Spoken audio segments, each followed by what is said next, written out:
areas. How best can we close the skills gap?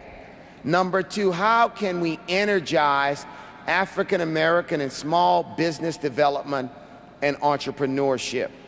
Number three, how can we incent major corporations to invest more in urban communities and inner city neighborhoods? And four, how can we direct public and private investment through tax and fiscal policies to repair the crumbling infrastructure of America's cities? And five, how can we make home ownership more affordable and available for all Americans? I like strategies like the new Markets Tax Credit Program, which will create potentially billions of dollars of new capital for investments in cities. It's one tool that I will ask the Commission to look at. Some people may ask, why the Commission approach? Because we must use our power as the National Urban League to bring people together from both inside the movement and outside the movement to develop carefully thought out ways to address problems and then encourage their implementation. My friends, quick fixes, fast solutions, and sloganeering will make headlines tomorrow, but it won't solve problems next month, next week, or next year. We need more than slogans and talk. The National Urban League must offer solutions, ideas, and action. We cannot just study and study, talk and talk. We must prepare and plan to act. And we cannot simply ask others to solve this problem. We cannot simply be doctors who are long on diagnosis and short on prescriptions. The need for qualified workers in the future is this nation's silent crisis.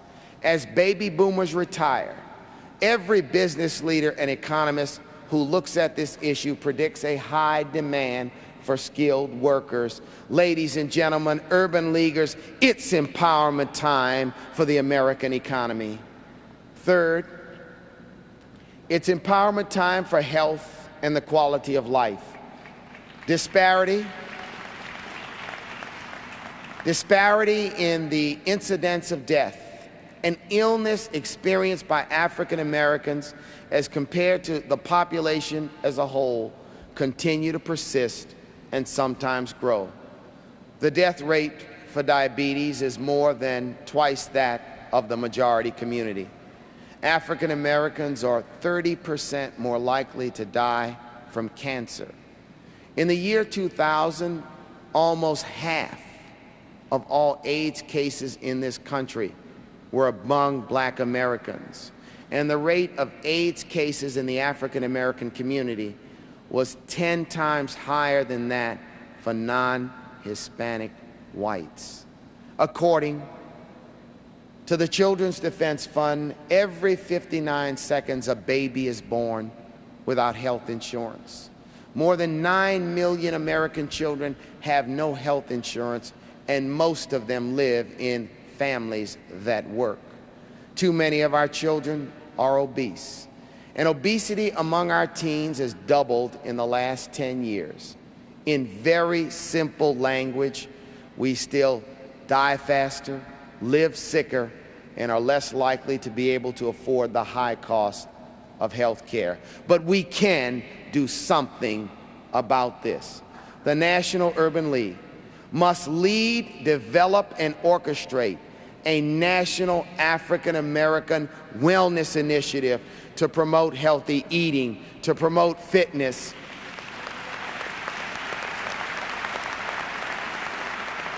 and to promote preventive health care and access to affordable health care.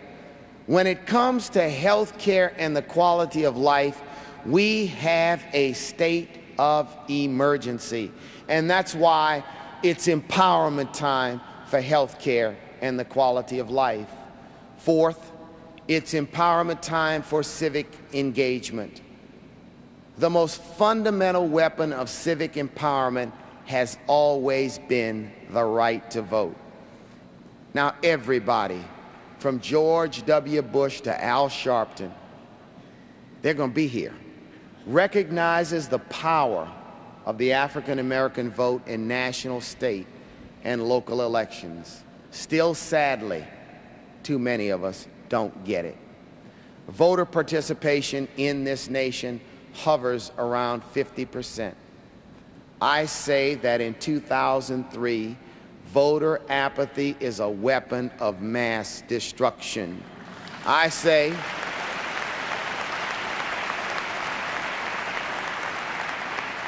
say in 2003 that lack of civic participation is a weapon of mass destruction. When we do not vote and we do not participate in the civic lives of our community, we are inflicting wounds on ourselves.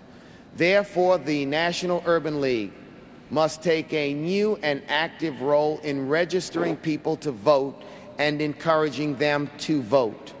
But we must never cross the line and tell people for whom to vote.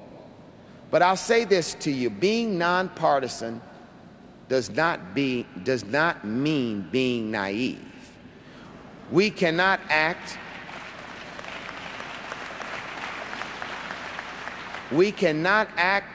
like an ostrich, bury our heads in the sand, and pretend that political events do not affect the work that we do or the people we care about.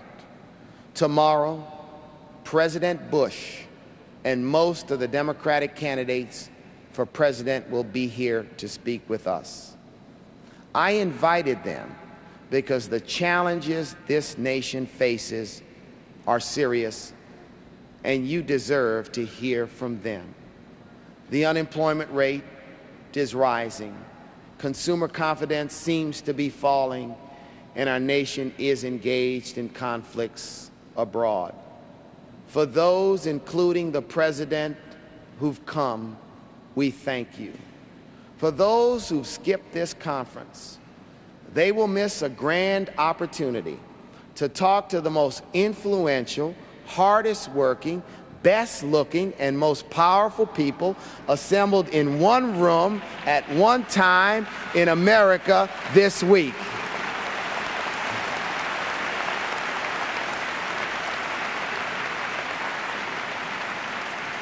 As we say down on the bayou, if you don't know, you better ask somebody.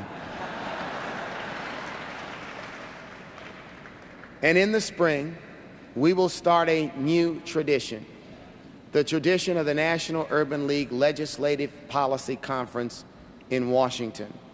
I will ask all members of this movement to come together in Washington for a series of meetings with both the administration and members of Congress from both sides of the aisle. Both sides of the aisle.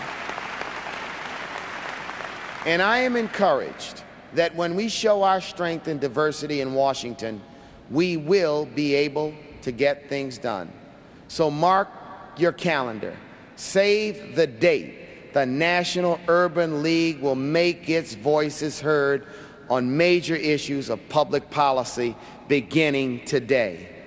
Now, the most exciting tools, I believe, that our movement has when it comes to civic engagement and new leadership development are our Young Professionals Network and our Guild. Through the Young Professionals Network, we will work to develop the leaders of tomorrow and build a new generation that will sustain the empowerment movement of the future. I plan and will ask all affiliate CEOs to place great emphasis on what is already an integral part of our movement. We will reach out to the hip-hoppers, the rappers, and the young professionals. We will reach out.